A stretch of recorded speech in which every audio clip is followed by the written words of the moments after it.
Thank you, Laurie. It's great to be here. I'm so excited to have you here to talk about Come Over October. So many reasons and times to wine. And so I can't wait to let everyone know about that, how they can get involved. I thought you have such a fascinating background of experience in the wine industry, a diploma with the Wine and Spirits Education Trust. How did you get involved with wine to begin with? Well, it's interesting, and thanks again for this opportunity. I went to Georgetown University, so not far from where you are in Easton. And while I was there, it was the height of the 80s. I'll date myself now, but lots of fine dining and wining going on. And I was a student and I needed to earn some extra money for expenses. And I had already started to develop an interesting taste in wine. So I worked as a sommelier in Washington, D.C. And I was exposed to all the amazing importers, many of which are still there. And, it was just, I always say to people, Washington, D.C. is often overlooked because I think people think about it as a little bit more of a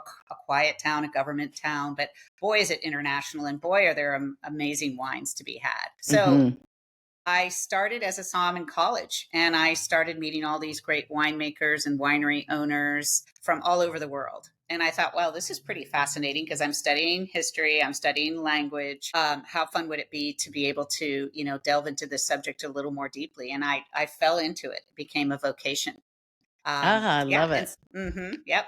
Went up to New York right after that and worked for an importer, co-brand, for about a dozen years, and did a lot of travel to Europe and a lot of tasting and events. My first day on the job, I tasted an 1896 Armagnac, and I thought, this is going to be good. Wow. It's hard to go up from there. You're right. You're right. Yes, Starting at the top. Well, absolutely. that's wonderful. And I love to hear that through your love of wine. And then you were able to make it a career. And I guess you studied history and languages. So you're able to kind of weave that into what you do with wine as well, correct? Without a doubt, especially since the old world, as it's known, really informs so much of winemaking globally in many ways. And so having sort of a focus and a passion for the history of Europe really was a fabulous foundation for me. And, it helps with the storytelling. I always say to people that if you're ever going to get educated, even if you go into a specialty arena, it's great to have a solid liberal arts background. It just makes you a more interesting person, makes you capable of being able to really conduct interesting conversations. And so, boy, did I fall down the rabbit hole of Alice in Wonderland by being able to then travel, and tread grapes in Porto and see vintage harvest being done in Burgundy and go to Piedmont for truffles. I've been really, Mm, really lucky. that is really amazing. Piedmont's one of my favorite places on the earth.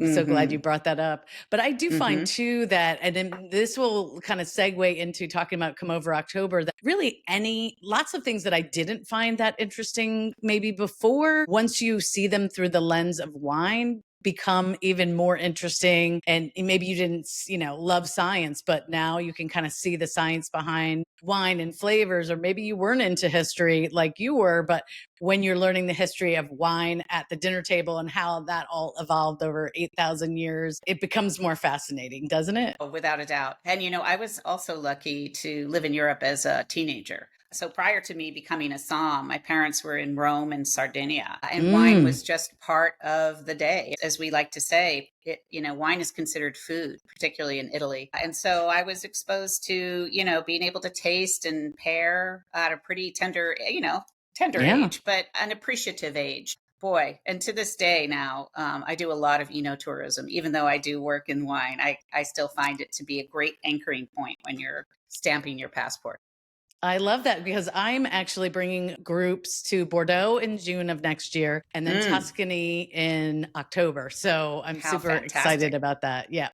All right. Well, speaking of fantastic, you and your partners have come up with a fantastic program that started last year, I believe was the inaugural year, called Come Over October. And what are we coming over for? And what was the whole, light bulb moment for you on creating this campaign? Oh, well, thank you. I must give due credit to noted author and wine writer Karen McNeil.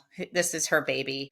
She was a little dismayed about the narrative around wine and how it was sort of being lumped into a alcohol category along with other beverages. And, she, along with myself and Gino Colangelo, who's also a marketing pro, he's based in New York, I'm in San Francisco. We love wine. Wine is integrated into our lives. It's part of celebration. It's part of gathering, sometimes, even memorializing someone. So Karen just said, enough already. I could write an article about how upset I am with the fact that people are trying to diminish wine's impact or its relevance. But how about if we just start something called Come Over October? So she called the two of us separately and said, what do you think of this idea? And both Gino and I, without hesitation, said, absolutely yes. Absolutely yes. We'll be on board. And, I've been in the wine industry for 40 years and I've seen peaks and troughs, and we happen to be at a challenging time. There's no doubt. But I think what's coming out of it is, number one, with all the tech,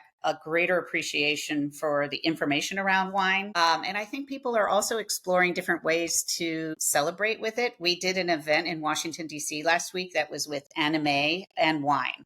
It was a big young group of people getting together. So to get back to your question, Come Over October is basically inviting people to share wine together. And that can be very simple. It can be inviting your neighbors over for a potluck.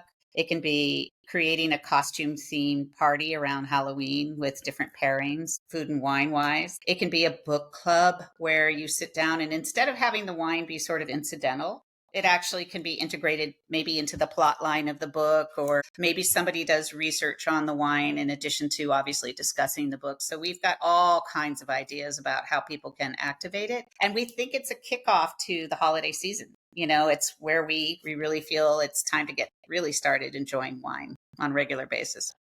And I think you mentioned it earlier when you talked about, being in your teenage years in Italy or in Europe. Wine is always there at the dinner table or maybe even the lunch table. Mm-hmm. And I think because a lot of people in the US did not grow up with wine at the dinner table, sometimes it gets lumped in with, oh, am I going to have a gin and tonic or a beer or a glass of wine? But those three things are so totally different. And wine is, unlike any other beverage, of course, the history, but is really meant for food. So in my mind, I wonder if we're still integrating that and we don't have Yes. that history that Europe has of always, seeing your parents have a glass of wine with a meal and that sort of thing. Yeah, I think that's a really astute observation. And, I get heartened by seeing what came out of the pandemic where sparkling wine really, pardon the pun, but exploded. People all of a sudden, started drinking more sparkling wine. I think they had a bit of a like, well, may as well start celebrating now or commemorating things. And nobody expected that. And I think a lot of people realized that sparkling wine was no longer a special occasion beverage. I always say, sparkling wine makes an occasion special. You don't have to wait for a special occasion. But Mm-hmm. I do think we have some catching up to do. And that is really our message. Thank you for really, I got a little bit of a body goosebump there, because I think what we're just trying to impart is the privilege and the incredible opportunity we've all had to be in wine for so long and to love it and to see its sort of gentler, convivial nature. And Mm-hmm. I think we live in a very rushed society. So sometimes it's hard to stop and slow down, but that's our intent. Right. One of the things I love when I was in Piedmont, one of our guides, when we would have a very, very special Barolo, usually, or Barbaresco, those are some of my favorites. She Mm-hmm. would say, this is a meditation wine. And I love that thought of, just sitting down, slowing down, put the phone Mm-hmm. away, have your girlfriend over, or maybe it's just you and the dog, but, just really focusing on that. And Mm-hmm. as a beverage, that's what I think makes it so unique, because what you smell in the beginning may not be what you're smelling after two or three sips as the wine opens. And when you start eating, now there's a whole different experience of that same Mm-hmm. wine. And so with meditation, it's a bit of a meditation, they It say, and I love that thought. So true. And there was a woman out here in California who now is in Hyde Park, and she's an instructor at the Culinary Institute. Her name is Christy Dufault, and she used to be the Mm. sommelier at Gary Danko. And Christy was a yoga fan, like many of us in California are, and around the country, of course. And she came up with a yoga in the vineyard program where you'd spend your day learning about a particular winery, and then you'd have a vegetarian lunch with your wine, and then because that tends to be a little bit more the way yogis eat, but not exclusively, but this was the case. And then at the end of the day, we did a restorative class. So we did an active class in the midday, had a lovely lunch. Then we did a restorative class. And then at the very end of the day, we tasted. And her premise was we were so much more present because we had drowned out the noise, the distractions, we dropped in, and we were Mm-hmm. able to really use our senses in better ways. And one of the things I love to do when I taste wine is close my eyes. Excuse me. I like to really like block out other external distractions and zero in on what's in my glass.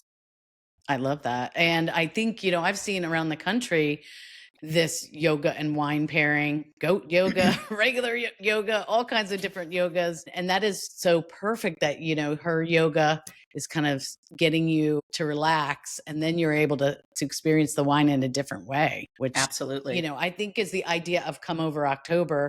But people don't stress. I have a little sign that I'm looking at here in my wine room that real friends don't care if your house is dirty. They just care if you have wine. That's right. So, you don't have to clean the whole house. You don't have to decorate your living room or cook the grandest meal. You could grab a bottle, and I'm going to introduce you to what I would have you come over for wine wise today. Grab some McDonald's fries and open a bottle of bubbly. It could be that simple, or maybe Chick-fil-A Hmm. waffle fries.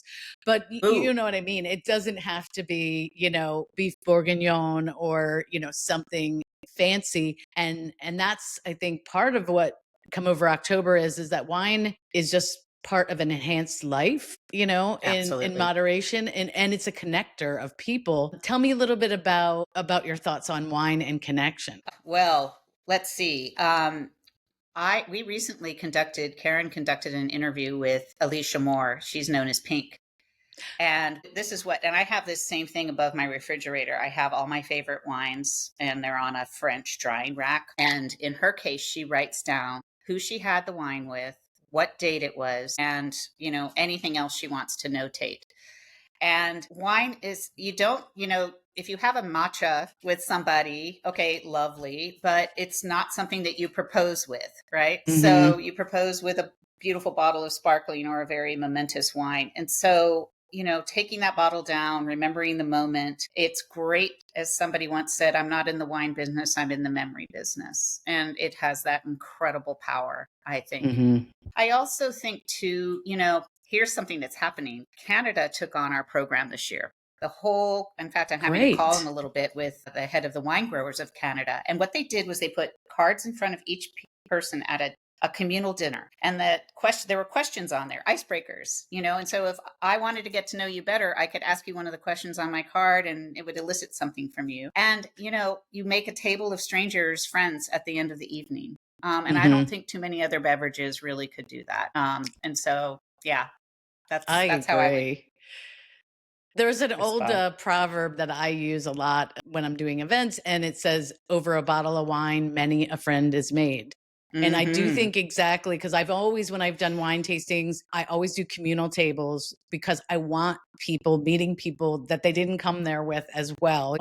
And they'll start talking about the wine because that's kind of the focus of what we're doing. But by the end of the Hmm. wine dinner or tasting or whatever it may be, they're talking about their kids and their passions and so much more than Hmm. when they came in. Come over October is the perfect way to do it. Let me show you what I brought, and then let's talk about what Please people do. can get on your website. But so Sure. this is one of my absolute favorites. I mean, of course, I Mm. love champagne as well, but the Gruet sparkling wine from New Mexico. This is the Brut. The Gruet family hails from France, but actually came here and found this land, new truth or consequence, and it's just a great everyday bubbly is what I call it.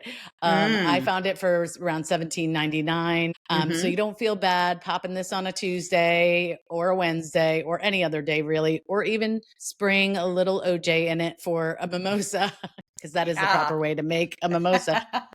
But I just Indeed. absolutely adore really all their wines. I find fabulous and just such a great value. So like you said, you kind of teed it up for me here. Sparkling wine or champagne doesn't have to be for a special occasion. It's making the Hmm. occasion special. And I think you're Exactly. right. We've finally broken through that idea that you can only have bubbly at like weddings and New Year's. You can have them any day, and you can have it with food, and it goes with so many great things. So Oh, that's especially my salty, pick. crunchy things. I love it. Yes. That's beautiful. And have you ever noticed, Lori, too, that if you're out at a restaurant and you hear the pop of a cork from a champagne or sparkling wine bottle, all of a sudden your wine choice changes, or you think, oh, I think I want a glass of sparkling before dinner. So I love Hmm. that, which is really fun. Another thing I wanted to share on along the lines of sparkling wine, because it is a passion of mine. It sounds like between Chick-fil-A, champagne, and sparkling wine, you and I would really get along and have a fun meal Hmm. together. But Eileen Crane, the former CEO of Domaine Carnero, said, get a bottle of sparkling wine and make sure you get a good stopper, a bouchon. Open it on a Monday, have a glass, and you have 5 glasses for the rest of the week, one a night. And I always thought that was the most fun idea. Oh, there you go. Perfect. Those are Got my my favorites champagne too. saver. Oh, yes, those do well. Well, I brought a bottle of Fox Run Chardonnay. This is Mm. an unoaked Chardonnay from Seneca Lake in New York State, and it's owned by Scott Osborne and his family. It's been around since 1984, and I'm sure you're well aware, all 50 states make wine. New York, in particular, in the Finger Lakes region, as well as in Long Island and other areas, is really renowned for particularly Cabernet Franc, unoaked wines, Riesling, many other varieties. And a lot of it is the geology of those lakes, how extraordinary that is, but then the temperate effect as well. In fact, when Hermann Wiemer arrived from Germany in, I think it was the 70s, he saw plum trees and cherry trees growing. He said, I can grow grapes. So I have of late, I'm spoiled living in California and having access to lots of beautiful wines from the West Coast, Oregon and Washington included. And so I've been, I'm a bit of an omnivore, and I really love sort of changing my focus from time to time and spotlighting a specific area. And so I love this wine. It is absolutely, it's under screw cap, which really is really nice. I kind of like that about it. It makes it very consumer friendly, and it's really got some lovely notes. I wouldn't say those assertive tropical notes, but a little bit more like stone fruit, peach, white peach. A little bit of Okay. the classic wet rocks, a little bit of like orange blossom, and the Mm. unoaked nature of it makes me want oysters. And we, of course, have Yes. so many great oyster beds here. Same. We have lots of great ones too. Yeah. So different Mm, styles, mm-hmm, right? But we've got our mm. our oysters, and crabs is also the big thing here, as you Oh, know. yes. I do. I used to in college grab newspapers and get those Maryland crabs and do the cracking right on the table, and that was I delicious. love that you're featuring the Finger Lakes though, because last May, I got the chance to go for the first time. I've always Mm, been a huge fan. And I've had Megan Frank, who runs the Dr. Frank mm-hmm, winery, on the show before. Love, they're another one of the, foundational wineries of the region. But I was just so impressed by how many wineries and how much great wine I tasted over the course of 3 or 4 days that I was there. I definitely need to go back now that I went and I understand the magnitude, of it. And I got to go to Veemer. mm-hmm. So big fan. Next time I'm going to have to go to Fox Run and check them out Yes. now they have the recommendation. Yes. And of course, I guess it would be her grandfather, Constantine. Is that right then? Yes. Yep. Yeah. He was the one who really pioneered the way to grow grapes in cold climate. I mean, even though the geology and the ambient temperatures were decent, but those winters were quite harsh that didn't allow for the grapevines to necessarily make it. But he came up with all that great engineering of Yes. the soil to really revolutionize the region. So that's awesome. I know that we were going to see you at our Wine America event that we had to postpone, but I don't know if you knew there are 763,000 acres of vines in the US, which is pretty extraordinary. That's amazing. Yes. Yeah. And so this Yeah. could be part of your Come Over October celebration. If you're listening, grab some wine from your local winery. And we have many wineries here in Maryland now. I mean, Virginia, every state has something that they specialize in or that they do well. And so Hmm. that's exciting, I feel like. But I love, imported wines. So I just can't pick. I have to have them all. If people are thinking of having a come over October, or just inviting a friend, or maybe even having several, on the Mhm. website, there's some great resources. Where should people go? What's the best way to use the website? Because there's so much there. Sure. Well, it's comeoveroctober.com. We made it very simple. There's a section where it says entertaining and ideas, so you can click on that. And there's another section that you can click on to find out a little bit more about what's been going on with wineries, what retailers are involved. By the way, Total Wine and More across the country is supporting and promoting Come Over October, which is great. I also encourage people for like creativity and inspiration to follow our Instagram. It's the same handle, Come Over October. And there are just plenty of ideas there where, whether it's movie night, pairing a movie at home with a bottle of wine, or the book club, as I mentioned before, there are just many, many ideas that we've got. And also that the general public has come up with, which is really Mhm. fantastic. That is great. And I love that there was also a section with, if you are a history buff like Kimberly, there's some history of wine and some different features that you can go through there. And then on painting page, I was inspired by, there's some themes out there. One of them was called Go with the Flow, and it was all wines from volcanic soils. And I found that Yes, fascinating. If you're into geology, that might be the theme. Wines that score, or wines that you had a list of wines produced by athletes or former athletes, that's correct? right. Exactly. The list keeps growing all the time. The Jackson family out here are supporters of WNBA. CJ McCullum is Mm. someone, and if people are interested in hearing interviews with VIPs on our website, there's something called Wine, Food, and Friends. And Karen has interviewed, much like you do, Laurie, so well, a number of people from the culinary world, from the sports world, from the entertainment world, from the wine world, naturally. But they're about maybe average between 15 to 20 minutes thereabouts. And they're really fun. So you can hear insights from other folks, which is great, and how they remember wine and share wine. But yeah, I'm glad you took a little tour of it.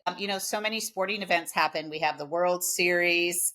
We have the lead up to Thanksgiving. In fact, in Canada, this past Monday was their Thanksgiving. So, so there's plenty of events that you can watch. I'm a college football girl, so I love watching college football and sharing wine with friends while I'm doing it. I agree. I love college football. It's my favorite. I A think lot of it's spirit. a little more exciting. Yeah, exactly. So you have a number of, you mentioned Total Wine and More as a supporter, and I know you have so Mm-hmm. many great sponsors and supporters that are there and connected to comeoveroctober.com. How do the sponsors, I know Maryland Wineries Association is on board with Come Over October. I saw that on their page. How do your different sponsors and supporters, how are they involved with the movement? We'll call it a movement. Yes. Yes. Well, thank you. Yes. We have some foundational sponsors. I mentioned Jackson Family before. We also have Freshnit Mia Netto. We also have J. Lore. These foundational sponsors have really helped. What they get when they work with us is an opportunity to be interviewed, but then an opportunity to also sponsor our press conferences and our big events that we do. And of course, we give them lots of love. And what they end up doing, for instance, in the case of, let me just pull Jackson Family, each of their properties on the West Coast is now doing something called the Social Hour, where they invite people to come to the winery to bring a guest. And each winery has a slightly different program, but basically during the month of October, it's free tastings, it's special pricing on wines. There are gathering events so that people can get together and have little nibbles and drink wine together. Our sponsors tend to use this as a platform to activate business that either is existing in events programming they're doing, to sort of say to people, hey, bring some friends. It kind of widens the tent, I guess you could say. And in Hmm. other cases, it's a chance for them to do completely original programming. So we help them brainstorm with ideas and what could get done. But we have over 150 supporters, including even the rideshare Lyft and Yelp this year. The Yelp is new, which is really great. So we have a whole listing on our website about how you can get involved as a sponsor. You do not have to give us cash if you don't have it. You can simply be what we call a booster or an advocate or a champion and implement Come Over October with how you reach out to your mailing list or the people who come to your winery on a regular basis or shop in your store. So Love that. what's nice about it is it's really a simple idea. As Karen likes to say, it's a very simple idea, but it has actually been probably in my career, the most unifying message I've seen the whole industry get behind. And I think we all realize we need it. We had some neighbors over last night for some beef stew and wine. So I guess I've Ooh. already partaken in the come over October. But it could be just as simple as one person, or you can do a themed party anywhere in between, no pressure. Like this too. You could, That's gather people true. Get your online and bring your relatives or wine. friends, yeah, from across the country and just Zoom a Uh-huh. tasting. I know. I Yeah, think COVID taught us that, we can translate these things over the airwaves as well. indeed. Before we go, is there any, I love to ask people, and with all the experience you have, are there Mm. any wine myths that you would like to dispel that you feel just keep rolling around out there in the minds of maybe, people who are just getting started in wine or wine? Anything that you'd like to just, for the record, Yeah, clear the air? absolutely. Absolutely. It does not require a diploma to understand and appreciate wine. Trust your instincts, trust your senses, trust your memory, and have your own personal imprint on your experience. Don't listen to other Mm, people. Listen to someone that you trust if you want a recommendation, but go with your own gut. And I think that's really what it is that you must be really well informed in order to enjoy it. And that's not true at all. And so, I mean, certainly it's the most inviting journey if you decide to do that, as you well know from your yes. own educational journeys, but not required. And I would be remiss if I didn't mention that Karen is the sort of brainchild fermenter of this idea, has the wine Bible, and she's working on the fourth edition now. Yes. And so I highly recommend that book, as well as Jancis Robinson's Oxford Companion to Wine, if you really want some doorstops that in turn will actually keep you really, really involved and never ending in terms of your curiosity. I agree. I have both of those on my bookshelf upstairs in my office. Well done. Well, Kimberly Charles, this has been amazing. Everybody, you can go to comeoveroctober.com for all of the themes and entertaining tips and history. And I think we gave you an easy formula to get involved. Just invite someone over, break open a bottle of wine, and enjoy. Kimberly, thank you so much for joining Thank me you, on the sipping Laurie. point. This was Cheers. wonderful. Cheers. Cheers.